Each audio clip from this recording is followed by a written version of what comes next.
సాధించాం. చదువుల్లో ఉద్యోగాలలో 33% రిజర్వేషన్లు సాధించాం. చైర్మన్ లాంటి మగ పదాలను చైర్పర్సన్ అనేలా ఆడా మగకి వర్తించేలా మార్పించాం.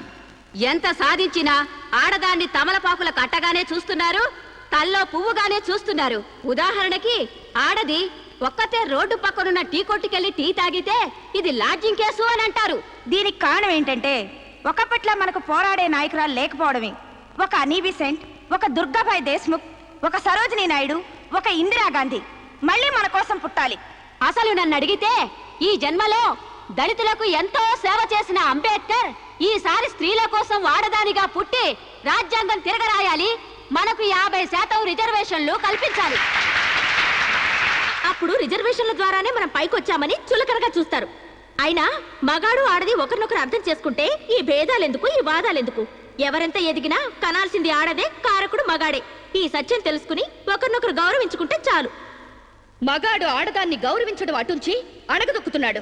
మనం మగాళ్ల కాళ్ళు నొక్కడాలు, పని మనిషిగా చాకరీలు చేయడాలు అవన్నీ మానేయాలి. మనకి స్వేచ్ఛ కావాలి. మగాళ్ళు మనకి చేస్తేనే మనం వాళ్ళకి చేయాలి. వాళ్ళు అసలు లెక్క చేయకూడదు. అప్పుడే వాళ్ళు మన దారికి వస్తారు. Correct correct, super correct.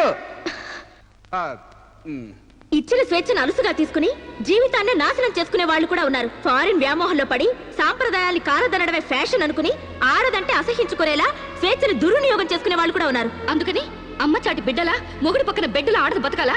పుట్టే జీవికి ఆడది ఆధారమైనప్పుడు ఆడది మరొకరి మీద ఆధారపడి బతకడం ఏంటి? కరెక్ట్ అంతే. సమాజంలో సమూలమైన మార్పు రావాలంటే మనిషి పుట్టుకకు మూలమైన వివాహ వ్యవస్థలోనే మార్పు రావాలి, విప్లవం రావాలి. పెళ్లి చూపుల పేరుతో మగాడు ఆడదాన్ని శల్య పరీక్ష చేస్తాడు, శీల పరీక్ష చేస్తాడు. కానీ అదే మగాడిని ఆడది ఏ పరీక్ష చేయకూడదు. సూపర్ సూపర్ అంటే సూపర్ అంతే. అందుకే ఆ మగాడిని ఆడది పెళ్లికి ముందే లొంగ తీసుకోవాలి. ఆ మగాడి ఇంట్లోనే ఆడది పెళ్లి చూపులు ఏర్పాటు చేసుకోవాలి. ఆ మగాడి టోపీ కింద ఉన్నది జుట్టో, బట్టతలో, విగ్గో తెలుసుకోవాలంటే, ఆ కళ్ళ జోడు వెనకున్నది గాజు కన్నో, మెల్ల కన్నో, గుడ్డి కన్నో తెలుసుకోవాలంటే, ఆ వంకరకాలో, చెక్కకాలో తెలుసుకోవాలంటే ఆ ఆడది ఆ మగాడిని పెళ్లికి ముందే పరీక్షించాలి. లేకపోతే ఆడది బెడ్రూమ్ లో ఏ చిరంజీవినో నాగార్జున ఊహించుకుంటూ కాపురం చేస్తుంది. అయ్యి బాబో, ఇది అసలు సూపర్ అండి బాబు. ఈ డైలాగులు ఉపన్యాసాల్లో చప్పట్లకు మాత్రమే పనికొస్తాయి. ఈ విపరీతమైన ధోరణులే మనకి విలువ లేకుండా చేస్తున్నాయి. సాంప్రదాయకంగా పెళ్లి చేసుకున్న మా ముత్తాత సంతోషంగా ఉండేవారు. మా తాత ఇంకా సంతోషంగా ఉండేవారు. మా నాన్న ఇంకా సుఖంగా బతికారు. వాళ్ళు పెళ్లాలతో ఆనందంగా కాపురాలు చేసుకోలేదా? వాళ్ళ భార్యలు ఎవరితోనైనా లేచిపోయారా? లేకపోతే ముందుగానే పరీక్షలు జరిపించి పెళ్లిళ్లు చేసుకున్నారా? మా తాత, మా ముత్తాతని మగాడి వైపు నుంచి చూస్తున్నావు గాని మీ అమ్మమ్మ, మీ నానమ్మ అని వాళ్ళ సైడ్ నుంచి ఆలోచించావా? మొగుడయ్యాడు కాబట్టి చచ్చినట్టు అడ్జస్ట్ అయ్యి ఎందరో బతుకుతున్నారు. మగడు లేని మగాళ్ళ వల్ల ఎందరో కొట్టాళ్ళుగా బతుకుతున్నారు. మొగుడికి తెలియకుండా చాటుగా ఎందరో పక్క వాళ్ళతో దొంగ కాపురాలు చేస్తున్నారు. ఆ మాటకొస్తే గర్భసంచి లేని ఆడాళ్ల వలన ఎంతమంది మగాళ్ళు సంతానం లేక పున్నామ నరకానికి పోలేదు? అందవిహీనమైన భార్యలతో ఎంతమంది మగాళ్ళు అడ్జస్ట్మెంట్ లైఫ్ అనుభవించడం లేదు? వాళ్ళంతా వాళ్ళ పెళ్లాల్ని వదిలేయాలనేనా నీ ఉద్దేశం? అందుకే పెళ్లి చూపుల ఆచారాల్ని పూర్తిగా మార్చేయాలని గొంతు చుచ్చుకునేది. ఎండ కాస్తుంటే గొడుగేసుకోవాలి గాని ఆకాశానికి అడ్డు కడతావా? సూర్యుని పగలు కొడతావా? అంతకన్నా వెర్ర ఆలోచన మరొకట్లేదు. మగాళ్ళలో మార్పు కోసం పవిత్రమైన ఆ పెళ్లి ఆచారాన్ని నాశనం చేసుకుంటావా? కాన్పు ముందు నొప్పులు, మార్పు కోసం కష్టాలు తప్పవు. నొప్పుల కోసం భయపడితే జననాలుండవు, కష్టాల కోసం వెనక్కి తగ్గితే సుఖాలుండవు. ఆచరణకి సాధ్యం కాని వాటి గురించి ఆలోచించడమే వ్యర్థం. ఆచరణలో పెట్టి చూపిస్తాను.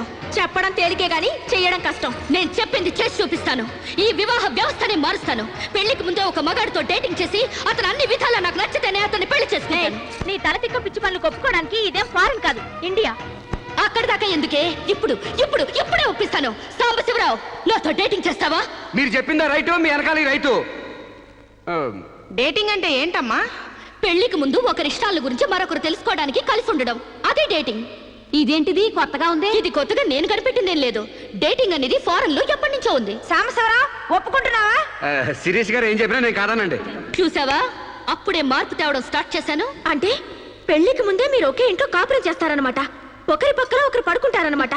ఒకరింగిలో ఒకరు తింటారనమాట. ఆఫ్ కోర్స్, మేమిద్దరం 6 నెలల పాటు ఒకే ఇంట్లో ఉంటాం. ఆ తర్వాత ఒకళ్ళొకళ్ళు ఇష్టపడితే పెళ్లి చేసుకుంటాం, లేకపోతే విడిపోతాం. విధవకి బొట్టు పెట్టాలన్నంత సులభం కాదు ఈ పని. ఇంతమంది ముందు నోటికొచ్చినట్టు వాగి ఇప్పుడు పరువు పోతుందన్న తాపత్రయంతో సరే అంటున్నాం. ఆ తర్వాత నేనెప్పుడన్నానంటే కావాలంటే అగ్రిమెంట్ మీద సైన్ చేస్తాను. కస్తూర్బాయ్ గారు, అగ్రిమెంట్ రెడీ చేయండి.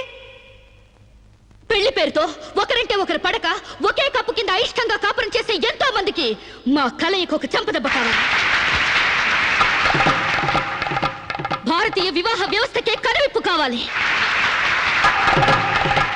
సాంబశివరావుని స్టేజీ మీదకి రావాల్సిందిగా కోరుతున్నాను. పండించేది వరి, పుట్టింది ఈస్ట్ గోదావరి. శిరీషమ్మ గారు చెప్పింది చాలా కరెక్ట్. పెళ్లికి ముందే మగాన్ని టెస్ట్ చేసి పెళ్లి చేసుకోవాలి. ఎందుకంటేనండి, సపోజ్ నేను ఉన్నానండి, నాకు చాలా పర్సనాలిటీ ఉంది, మంచి దమ్ము ఉంది, మీసం ఉంది, బాడీ కూడా ఉంది. మరి లోపలికి వెళ్తే నాకు మగతనం ఉందో లేదో మీరు ఎవరైనా చెప్పగలరా?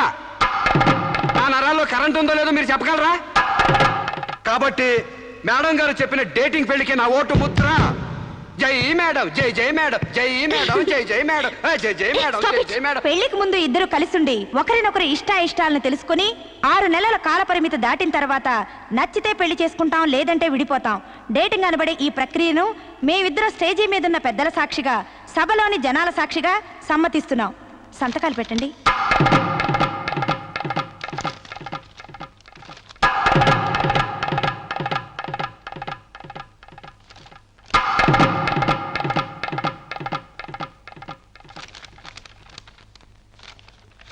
ఇక 6 నెలల తర్వాత మాకిష్టమైతే మీ అందరి సమక్షంలో మేము పెళ్లి చేసుకుంటాం.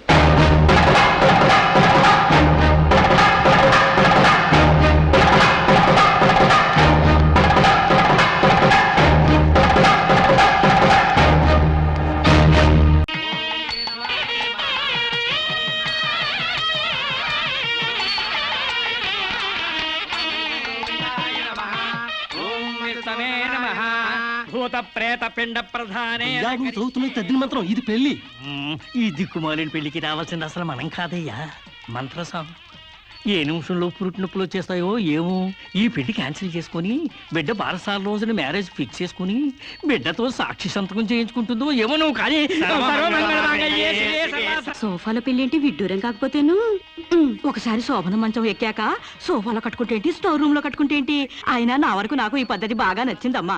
కోరుకున్న కుర్రాళ్ళు విషయం ఉందో వీక్నెస్ ఉందో తెలుసుకుని కట్టుకుంటుంది. మరే లేకపోతే తీరా చేసుకున్నాక తాళిగట్టినోడు తడిగుడ్డగాడైతే గాడిపోయిలు ఆరిపోవు. అమ్మా, ఈ డేటింగ్ పెళ్లి ఉందని నాకు ముందు తెలీదు. తెలిస్తే నేను కూడా ఇలాగే చేసుకునేదాన్ని. చూడటానికి శోభన్ బాబులా ఉన్నాడని, కరెంట్ ఆఫీసులో పని చేస్తున్నాడని కట్టుకున్నా. తర్వాత తెలిసింది ఆయన బాడీలోనే కరెంట్ లేదని. నా కాలం కలిసి వచ్చి హార్స్ పవర్ ఉండే మగాన్ని కట్టుకున్నాను గాని లేకపోతే గోడలు దోకాల్సి వచ్చిండేది. చదివిన తూతులు చాలు కానీ వాళ్ళ చేత పీపీ ఎనిమిది పుష్టి కట్టించే పప్పును తినేయొచ్చు. మహాకాళి బ్రహ్మ విష్ణు